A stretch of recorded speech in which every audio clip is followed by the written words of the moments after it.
if you don't know or if you've never met me, my name is Michelle Pipkin. I am our garden coordinator here as of November last year. A little background about me. I'm a Yalomni Yokut. My ancestors were put on the Tule River Reservation. I used to work at a California native plant nursery for over 10 years, so I gained a lot of hands-on experience with dealing with native plants. So I'm very passionate about my plants. I love my plants, so I seed collect every year. I take cuttings, I grow plants. I grew this plant. This is the Sourberry plant that we're going to learn about today. Most of society that aren't heavily into kind of plants and stuff, they use common names, and that's why there's so many common names. Common names aren't super, you can kind of call them what you want. The local tribes around here call them sourberries. Tribes from up north, they call them skunk bush. They actually don't like them very much up north. And so they have a lot of berries all the time. Sourberries are just, they're pretty cool, they're pretty nice. So we're just kind of go roofing. Sorry, I'm really nervous with that thing. I know, I'm working on it. So this is a picture. These are the sourberries, and you can see the leaves and the kind of the shape. So to start off, sourberries are in the cashew family.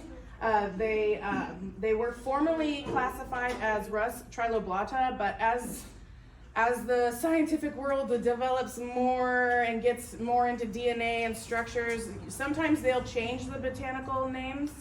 So they chose to change it from triloblata to aromatica because it's a very aromatic plant. So not a whole science behind that switch. But you can find it online as both. Some nurseries still traditionally call it triloblata, and then some update it and call it aromatica. They typically grow up to about 3,500 feet, and the highest point is kind of the desert. The desert mountain range up at 3,500 feet is different than like our mountain range at 3,500 feet. We're much of a harsher coldness, where the desert, it's a little bit different climate. So they can go up to 3,500 there. Around this Central Valley area, they usually kind of tap out about 2,500. I think kind of, you might find a few like up in North Fork, but mostly more the foothills, Toll House area, and then all up and through California. Later on in the presentation, I do have a map of California, and it highlights like everywhere that it's endemic to. The reason they, and then it's also, it's a member of this plant family, and it's kind of close to poison oak. So if you're out in the wild, the leaves are very similar to poison oak. So some people do get it confused with poison oak, and those that have kind of if you're very, very sensitive to poison oak, like you look at it and you get poison oak, you might put a little caution to this because it is kind of they're very similar in style. And they have beautiful fall color. They tend to get, they're kind of a mounding bush out in the wild. You see them up, I know Anita she knows what they look like. They're kind of bushed out, kind of viney looking. They can be, depending on their water requirements and where they're at, they can be as small as like 1.5 feet, or they can get up to 8 feet wide and tall. So they can spread out, and they are winter deciduous, so they lose their leaves in the fall. And then it's stick picking season. So once they lose all their leaves and it's get that cold, then that's the time to pick the sourberry sticks if you're gonna do baskets and stuff like that. And they do have a spring flower. Up here at the table, after we're done here, you guys can come up and peruse. I do have some sticks that haven't been cleaned that do have a little bit of the flowers on the end, so you can kind of see the color and what they look like. I have some Brandy Kelly from BSR let me take her cradle board that she's currently working on for somebody, so you can kind of see the halfway point of the product. And then I also have my daughter's baby basket that Phyllis Hunter made, so you can kind of see a full basket if you've never seen those. So let's see. So the sourberries, they're endemic to pretty much the entire United States. The only state that you won't really find them in much is Florida, and they go all the way up to Canada, as high as like Saskatchewan and Alberta, and they do go all the way down into Mexico. So many tribes use this plant. Later on here, we'll kind of see a few tribes that use this plant. And then this just kind of talks about the range and the coastal range. You know, there'll be as you can see, they're kind of all around California, coastside, inland, kind of mountain area, down south. They're very widely spread. If you are going to grow them in your landscape, you kind of want to put them in a full sun setting. They don't thrive so well kind of in the shade, tucked away. So you want to have them in full sun. Much like all native California plants, they do have low water requirements. They're very drought tolerant. California native plants are super drought tolerant. They really don't need a lot of water. You can shut your water off in the winter time and not water at all. You just let nature do it. The only time you need to give them water is once we get up to those 90-degree days, right? Once we hit 90 degrees, like once a week, you give them some irrigation water, and that's after they're established. The first 2 years of their life, you're gonna probably give them water like every other day when it's really hot, because their roots aren't big enough. They haven't tapped into the groundwater. So you have to get them established enough to tap into the groundwater, and then you can put them on that once a week system in the summer. And just shut your water off in the fall. It's very water saving. Native plants are very good because they're already adapted to this area, so they are really good at fighting the bugs. They have their own natural pesticide kind of qualities. So they've been dealing with these bugs longer than we have. They already know how to deal with them. So that's why they're good to plant in our local landscapes. They prefer a fast draining soil. They don't want to be sitting in water. They want a nice sandy loess soil. I don't know if anybody knows, but the state soil of California is the San Joaquin sandy loess soil. And you can, if you kind of Google it, you can kind of see it's a different layers. It's mostly like silt, soot, and sand kind of all mixed together. And that's what the native plants thrive in. So whenever I kind of plant native plants, I do add a little bit of sandy stuff if it's a kind of a foreign soil. Up at my house, I have some pretty good sandy loess soil, so I don't really have to do much to get them started. They also have a lot of companion plants. If you see them out in the wild, you typically find them by the manzanita, by the elderberry, by the pine trees. They're always by the redbuds. So they are an excellent companion plant to a lot of our California native plants as well. So as far as the propagation side, which we will be doing today, I figured we could be as hands-on as possible after the PowerPoint. So I have some seed that is prepped and ready that you guys can help me sow in the flats. And then I also have some seed that you guys will clean and we will treat them. And in order to clean, the best way to clean and propagate the sourberry seed in my experience is to eat it. You eat it and then you spit the seed out. So we'll be spitting seeds in a cup and we're gonna treat the seeds. And then those will soak for about 2 days. And then it helps strengthen the germination. If you try to propagate them without doing any kind of treatment, they don't really take.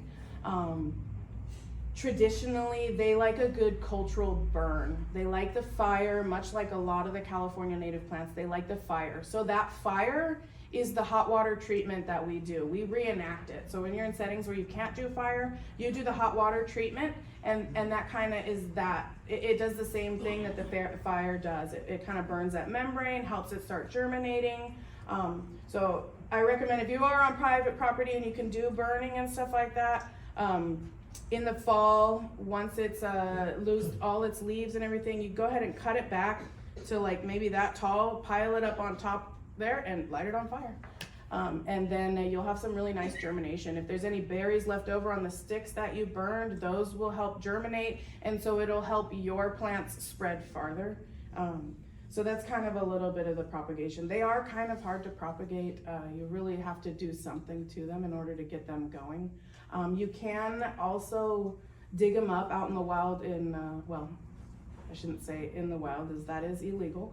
You can dig them up if you have friends on private property, or if you know of some that you can dig up, right? You can dig up the smaller ones and transplant them as well. So those are kind of the two propagation methods. They also they're a staple food. They're delicious, they're sticky, they're kind of a salty substance. My favorite thing I like to tell people is that sticky, salty substance that you love, it's aphid poop, and it's delicious. Traditionally, they would make like a lemonade out of it. You kind of just mix it with the water, and it makes a really refreshing drink as well. You can eat it right off the bush. Yes. There's some is that some of them right in front of the building? looking? No, we don't have any sourberries here. Oh, okay. I have one in the garden, and I cut it back this year. When you do cut it back, you should really only cut it back like every 5 to 10 years. You're not cutting it back every year, unless you're doing baskets, and that's different. When you're doing baskets, you're not cutting the whole plant. You're only cutting the good sticks that you find. So not every tribe uses it, but a lot of tribes do, and here in the Central Valley, they really do like it. It is a staple food. We do eat it all the time. Anita knows. We go sourberry picking. It's delicious. But like I said, the tribes up north, they don't call it sourberry. They call it skunk bush. It's not good to them. They said, "Oh my gosh, you guys eat that? That's gross." So it's kind of interesting, the difference in taste buds in different areas. So there is a lot of medicinal uses when it comes to the sourberry. Back in the day, they used to take the berries and powder them down and use them for smallpox, to help fight smallpox. It's been used as a diuretic, a hemostat, a reproductive aid, toothache, and it was just different. It was either they chewed the bark or they ate the berries. They made something with the berries. Even the leaves, you can make a tea out of it. I even read that you can make a smoking blend with the tobacco with the sourberry leaves. And even some tribes use them ceremonially, the small sticks. It's as a Hopis use it in a ceremonial medicine fashion.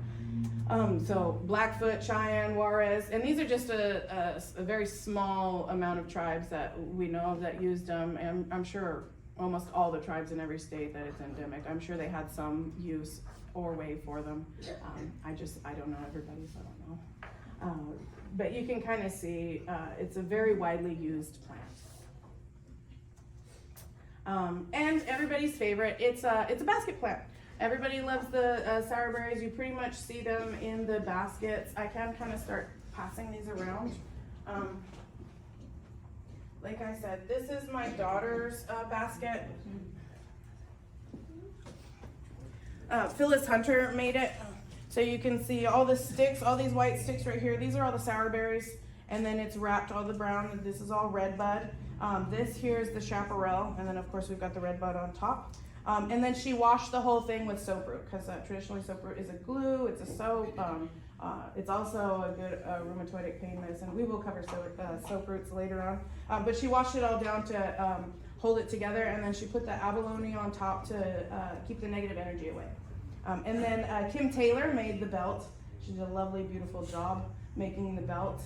Traditionally, you'll find the belts were made out of milkweed, and if you've ever felt a milkweed belt, they're so soft. They're really, really soft. They're softer than this.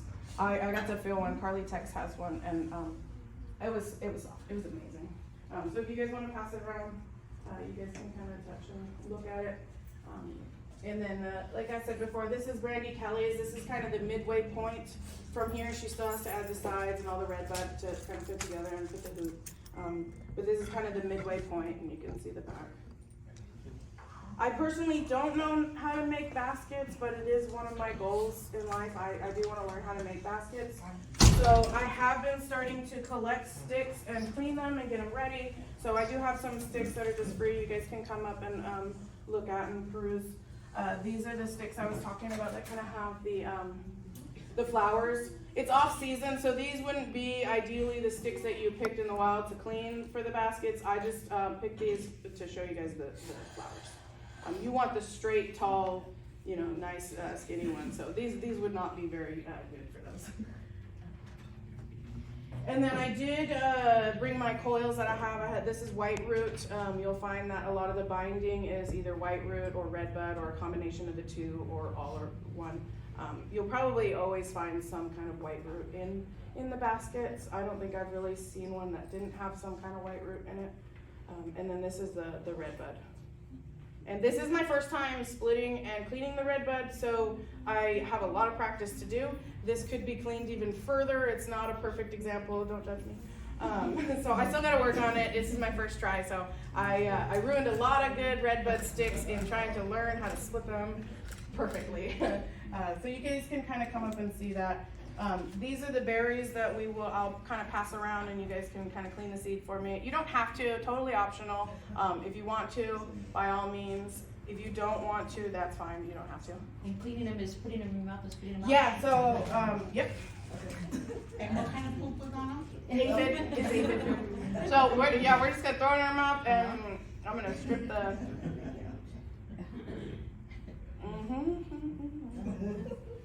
And that's what you want us to do, right? Yep, that's what I want to do. Yep. I'm not gonna touch them. We're gonna pour hot water on them and stuff. We're gonna do the hot water treatment. You guys are gonna pass around a cup and spit into the cup. Okay, all right. But that's what you do. Now you got this little seed, and then you can kind of see. I'll walk around. You guys can kind of see. It's got the membrane on it. This is what we're leaved with a white root. So you can see there's not really any red bud on it at all. It's all white root. And How old is your daughter Yeah, now? that's what I was gonna say. My daughter now is 4. She'll be 5 in July. She was probably maybe 4 months in that picture, in these pictures. Yeah, I was much skinnier than you. And then I do always like to kind of give a shout out. Cowscape is a really good resource if you want to learn California native plants and you don't have anybody to help you and you don't know where to go. This is a good starter point.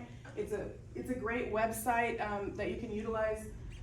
These are all the other varieties of rus that are native to California. So there's not only is there sourberry, there's laurel sumac, there's lemonade berry, there's sugar bush, and these are all similar. I really want to get this one and start growing the lemonade berry because I really want to try it. I've never seen one out in the wild, but I've seen it in the nursery that I work in, and I did have one, but my dog ate it. Oh. But I really want to try it too because all the pictures is very similar to sourberry, so I'm very curious as what the taste comparison is like. So I did add that there.